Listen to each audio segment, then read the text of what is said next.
Chair recognizes the gentleman from Texas, Mr. Paul, for 5 minutes. I ask unanimous consent to revise and extend my remarks. Without objection. Thank you, Mr. Speaker. The last nail is being driven into the coffin of the American Republic, yet Congress remains in total denial as our liberties are rapidly fading before our eyes. The process is propelled by unwarranted fear and ignorance as to the true meaning of liberty. It is driven by economic myths, fallacies, and irrational good intentions. The rule of law is constantly rejected, and authoritarian answers are offered as panaceas for all our problems. Runaway welfarism is used to benefit the rich at the expense of the middle class. Who would have ever thought that the current generation and Congress would stand idly by and watch such a rapid disintegration of the American Republic?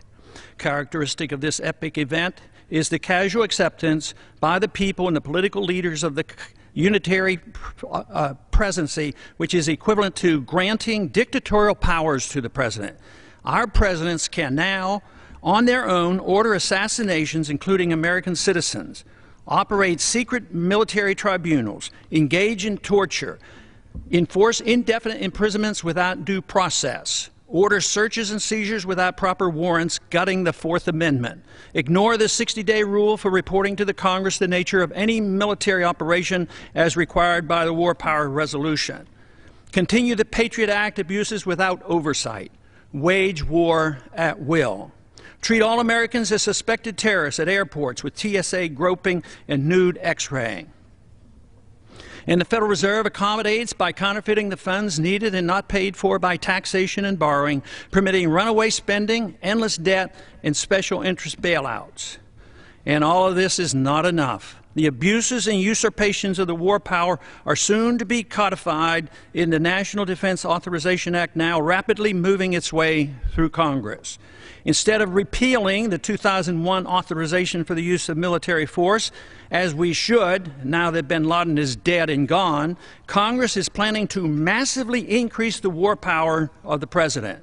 Though an opportunity presents itself to end the wars in Iraq, Afghanistan, and Pakistan, Congress, with bipartisan support, obsesses on how to expand the unconstitutional war power of the president he already holds.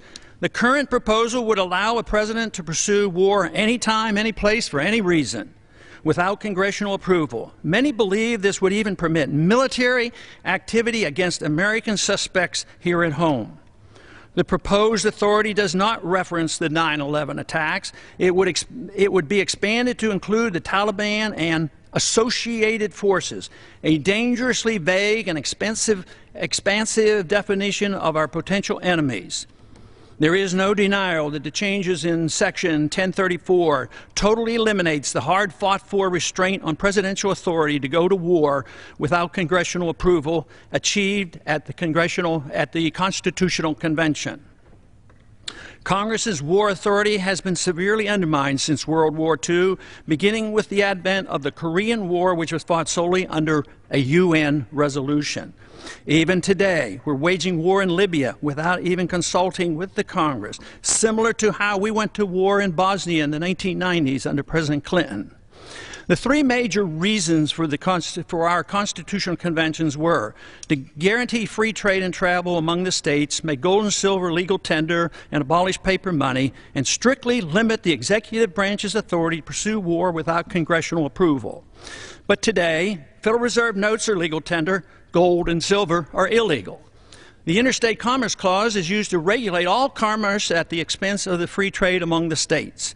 And now, the final nail is placed in the coffin of congressional responsibility for the war power, delivering this power completely to the President, a sharp and huge blow to the concept of our republic. In my view, it appears that the fate of the American Republic is now sealed, unless these recent trends are quickly reversed.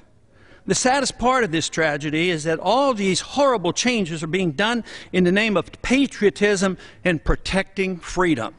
They are justified by good intentions while believing the sacrifice of liberty is required for our safety. Nothing could be further from the truth. More sadly is the conviction that our enemies are driven to attack us for our freedoms and prosperity, and not because of our deeply flawed foreign policy that has generated justifiable grievances and has inspired the radical violence against us. Without this understanding, our endless, unnamed, and undeclared wars will continue, and our wonderful experiment with liberty will end. And I yield back the balance of my time. Chair recognizes the gentleman from Puerto Rico, Mr. Pierre Luisi. Thank you, Mr. For 5 minutes. Mr. Speaker,